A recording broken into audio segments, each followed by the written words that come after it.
The hardest nations on the planet to invade. I'm sure that you all know military operations are hard to plan. Even the slightest oversight can lead to disaster. And there's a lot of factors to consider. Everything from distances, supply lines, terrain, weather conditions, and even civilian populations all have to be taken into account. No nation is impossible to invade. But there are some that are much more of a headache than others. The United States today, the United States possesses the most powerful military in the world, with defense spending outstripping the next 10 nations combined. Of the 47 aircraft carriers and helicopter carriers used worldwide, 20 belong to the U.S. Navy, with their closest rival floating 5. And when divided by branch of service, it has the 1st, 2nd, 4th, and 7th largest air forces in the world. In light of this, any attempt to invade the United States is unlikely in the extreme. Even without such a powerful military, launching an invasion would not be an easy proposition. Perhaps the greatest defense the United States has to protect itself from being invaded is its location. The nation is bordered on the east and west by thousands of miles of open ocean. Any rival nation or power bloc that could feasibly threaten the U.S. would have the monumental logistical task of supplying a force sufficient enough to subdue the 3rd largest nation across endless miles of trackless water. Even the isolated state of Hawaii is a tiny dot in the middle of the Pacific Ocean, thousands of miles from any mainland, and supplying an invasion force would be a titanic undertaking for such a small territory. Should the logistics challenge be overcome, the topography of the U.S. would make any invasion difficult at best. The largest state of Alaska is gigantic, at over 663,000 square miles, most of it lacking any real infrastructure or population centers, and covered in forests and mountain ranges that are difficult to traverse, and can experience winters with earth temperatures dropping well below freezing during the winter. The lower 48 states have their own geographic challenges as well, covering over 3 million square miles of territory. The size alone is a daunting task for any army. The Pacific Northwest is covered in dense forests that are difficult to navigate, while the Southwest is home to scorching deserts where temperatures can reach 120 degrees Fahrenheit. Separating the West Coast from the interior is the rugged Rocky Mountains, whose narrow passes are perfect choke points to stall an invader. The Great Plains are vast expanses of wide-open territory, subject to severe weather conditions, mainly in the form of tornadoes, suffering more than the rest of the world combined. The Southeast is filled with swamps and marshland that can bog down any invader, while the East Coast is shielded by the Appalachian mountain range, which are not as rugged as the Rockies, but are still a formidable barrier, and filled with countless caves and mines that could house hidden insurgents. The Northeast is heavily urbanized, turning the sprawling metropolitan areas into so many Stalingrads to grind down an invader. In addition to the geography, the population itself is a defense. With over 330 million people, the United States is the 3rd most populated nation on the planet, and is by far the most heavily armed. With an estimated 120 guns for every 100 citizens, there are an estimated 400 million firearms and trillions of rounds of ammunition in private hands. Should even a fraction of these people fight in an invasion scenario, they would still overwhelm any possible invader with a sheer weight of numbers. All of these factors combined mean that a direct invasion of the United States is almost certain to fail, even if the overwhelming might of the U.S. military is not brought to bear. Switzerland today.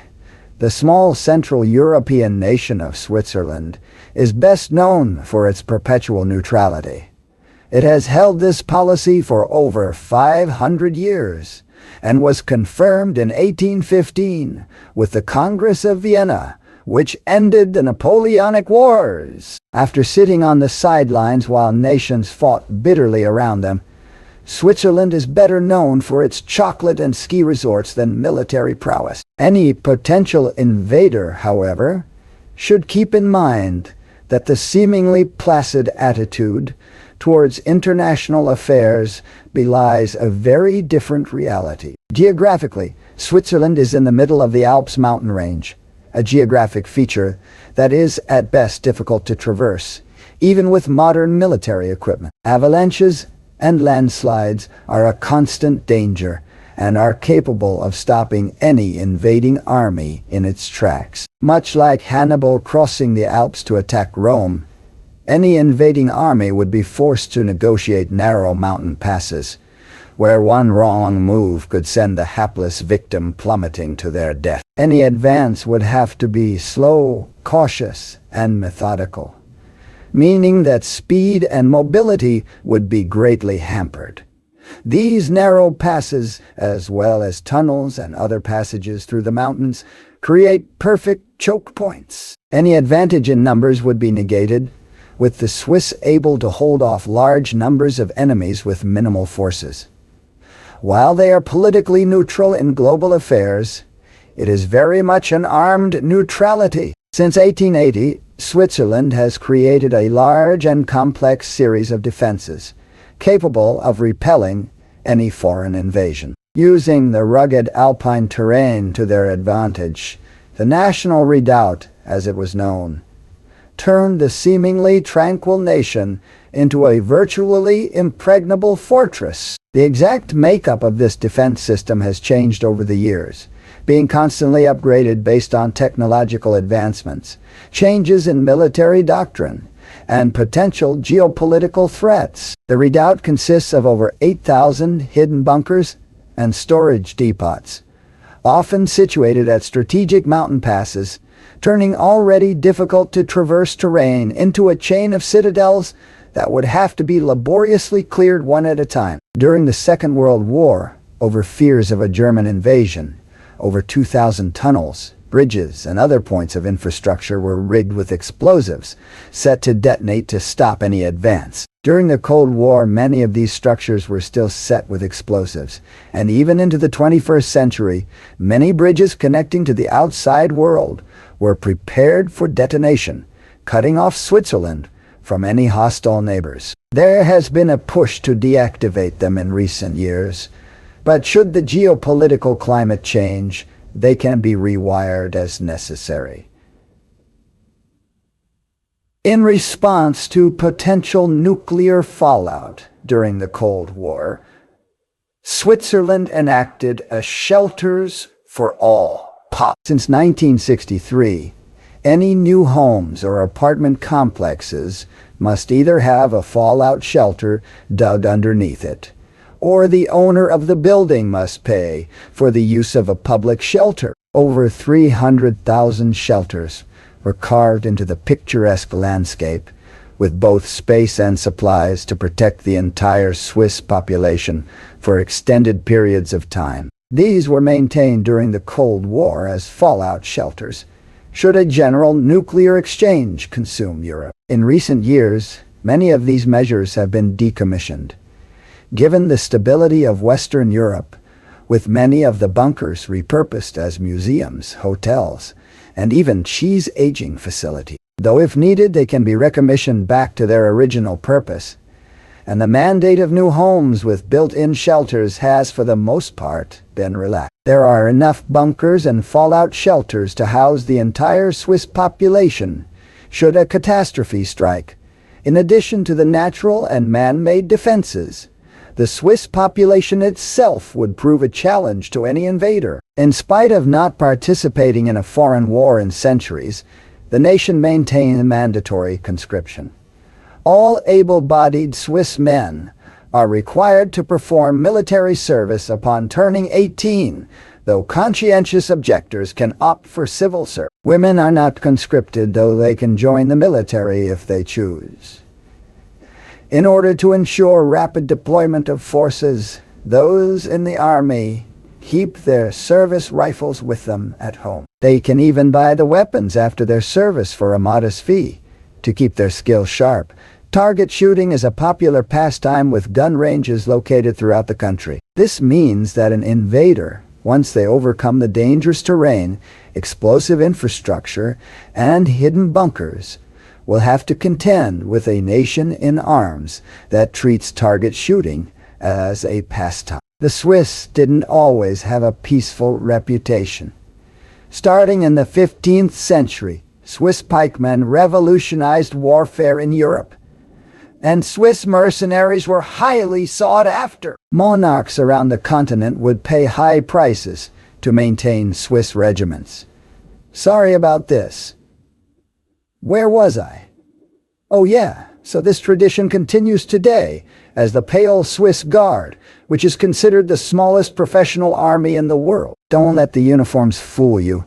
They aren't just for show.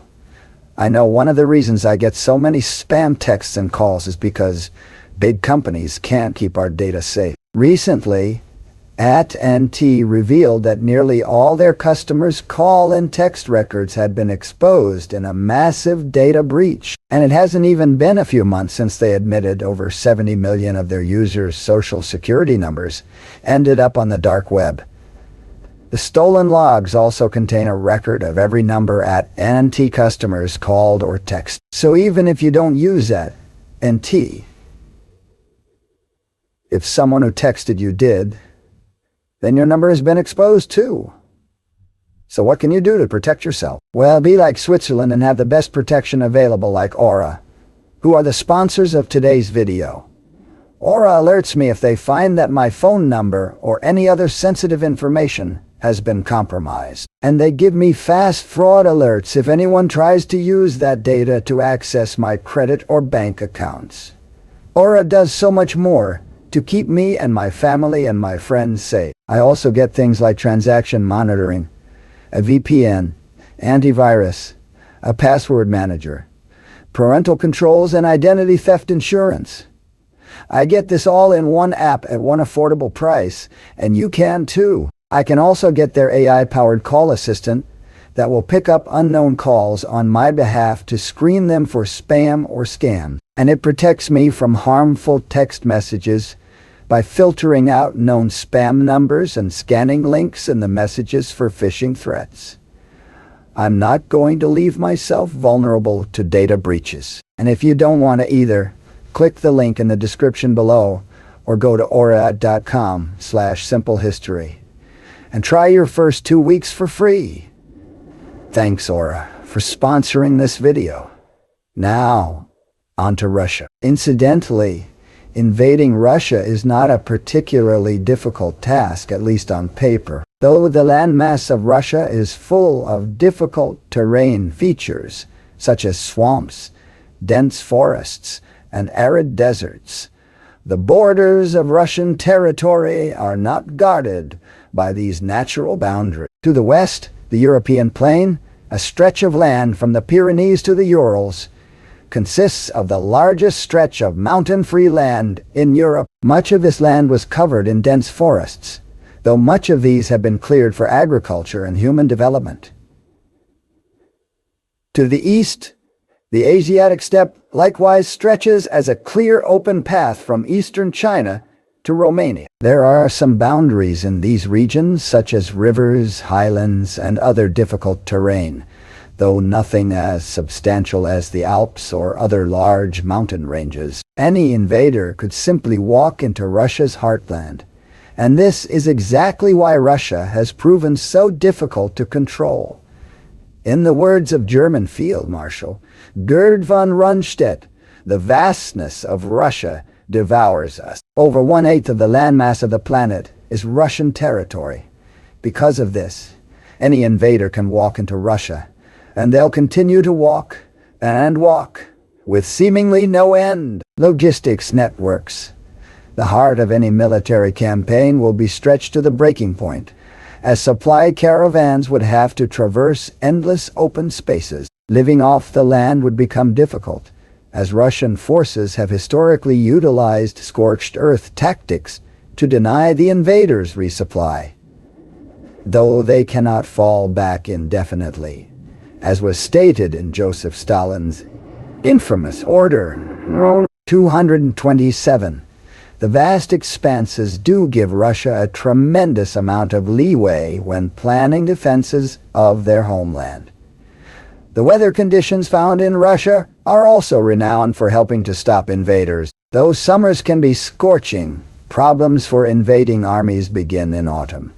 Heavy rains will turn the land into quagmires, sinking vehicles and men alike, slowing rapid advances to a crawl. It was the winters, however, that have gained a legendary reputation.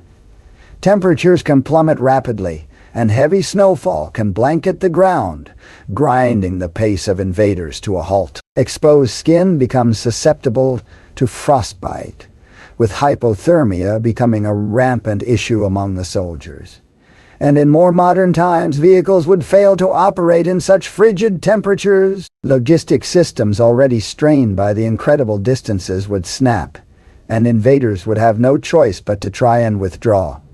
How then did the Mongols manage to defeat Russia and conquer its territory? The Mongol heartland, located on the Asian steppe, has similar conditions to Russia, so the freezing winters were not unusual.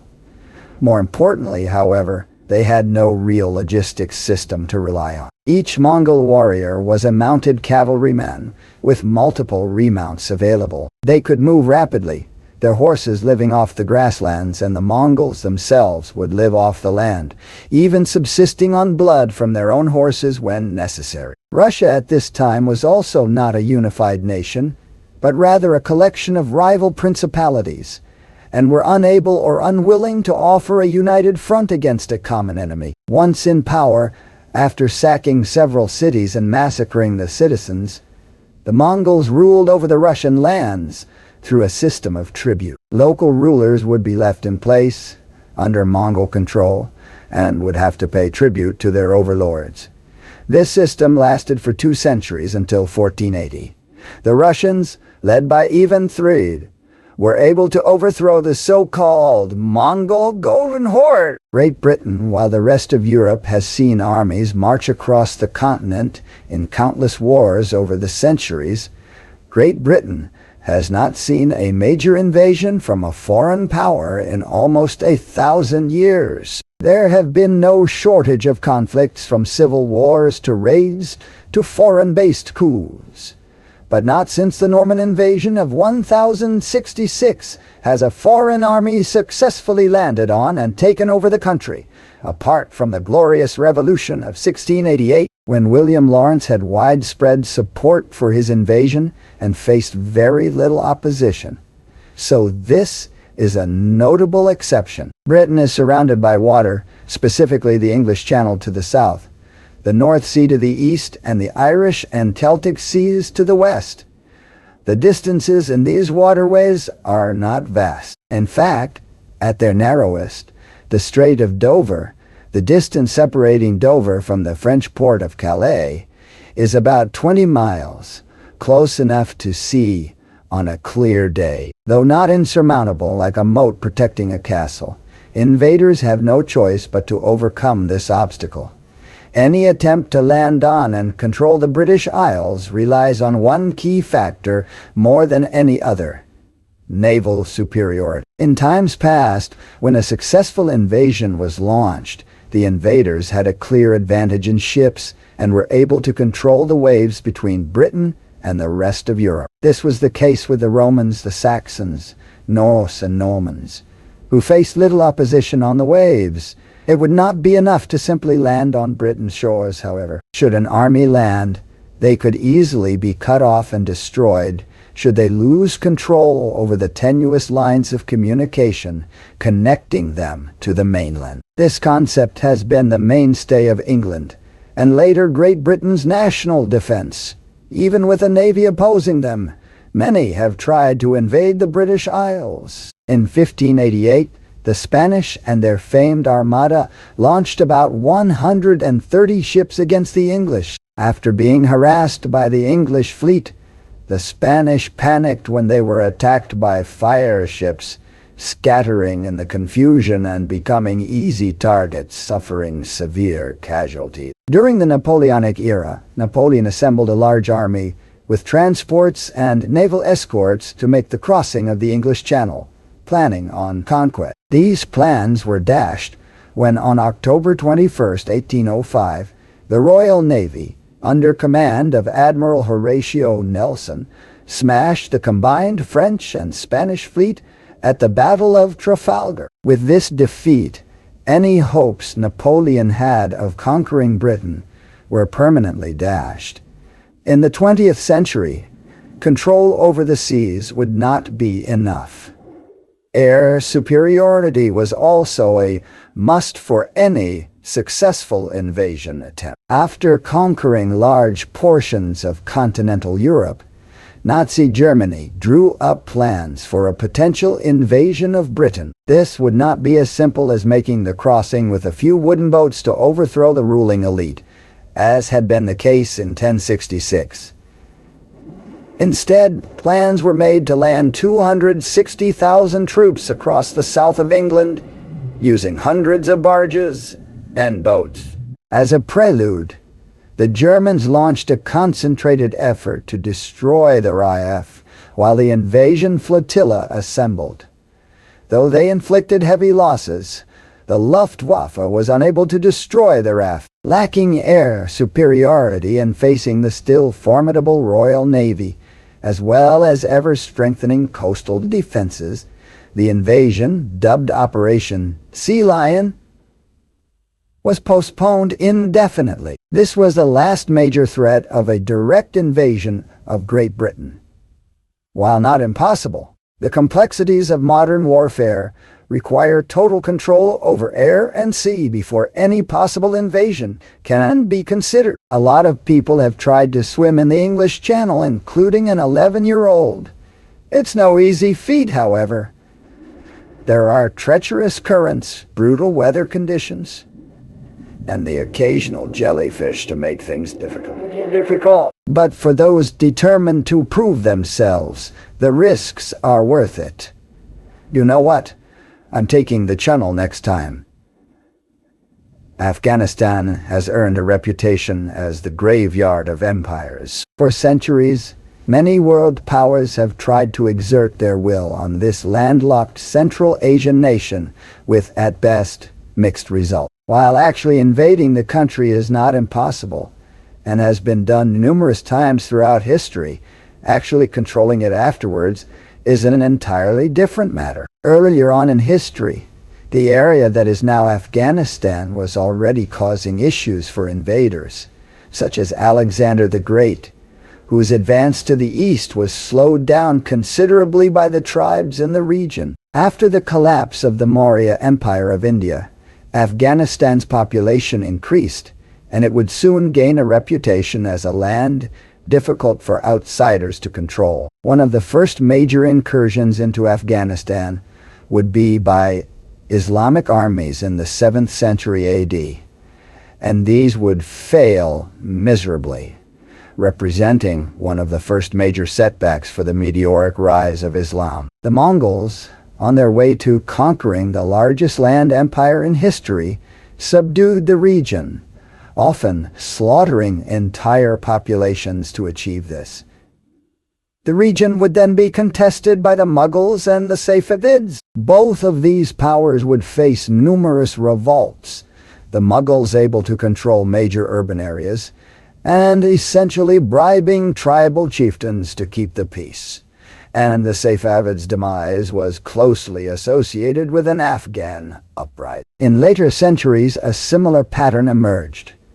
The British Empire fought 3 separate wars in Afghanistan, which resulted in one of the worst defeats a European nation suffered at the hands of an indigenous force in the 19th century. In the 20th century, the Soviet Union invaded the nation and were ground down with an unrelenting guerrilla war.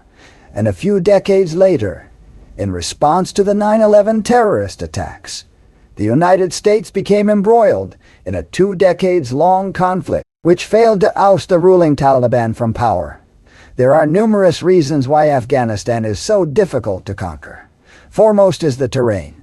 The region is highly mountainous, making operations difficult at best. Furthermore, these mountains are riddled with countless cave complexes, which can harbor enemy fighters.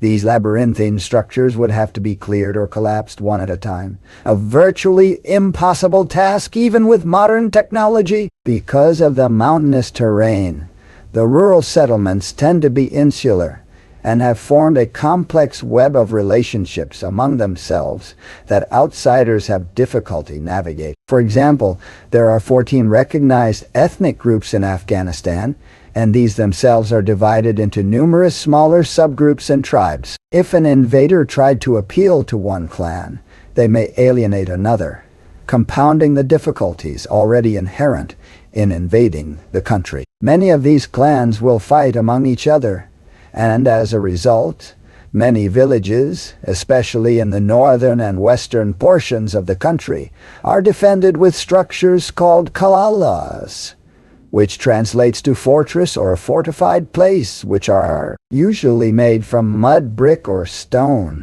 Most invaders did manage to control the major urban areas such as Kabul and Kandahar. But in order to control the majority of the country, they will be forced to contend with isolated and heavily fortified villages spread across inhospitable, mountainous terrain with limited infrastructure, such as roads or rail networks, to face a formidable force of inhabitants who can withdraw to the countless cave systems to continue the fight later. For many invaders, this is not worth the effort, and many have learned the hard way why Afghanistan is called the graveyard of empires. Okay, so the whole graveyard of empires thing might be a bit overstated. There are a whole host of factors as to why a nation rises and falls, and something as simple as the invasion of Afghanistan is not the only reason. It's ironic, though, that any military campaign in that Central Asian nation is almost always doomed to failure. So there you have it. Any nation can be invaded, and war is anything but predictable. But there are some nations on the planet whose geography, population, or other circumstances makes them virtually impossible to invade, and planning an operation within their borders will cause more than their share of headaches.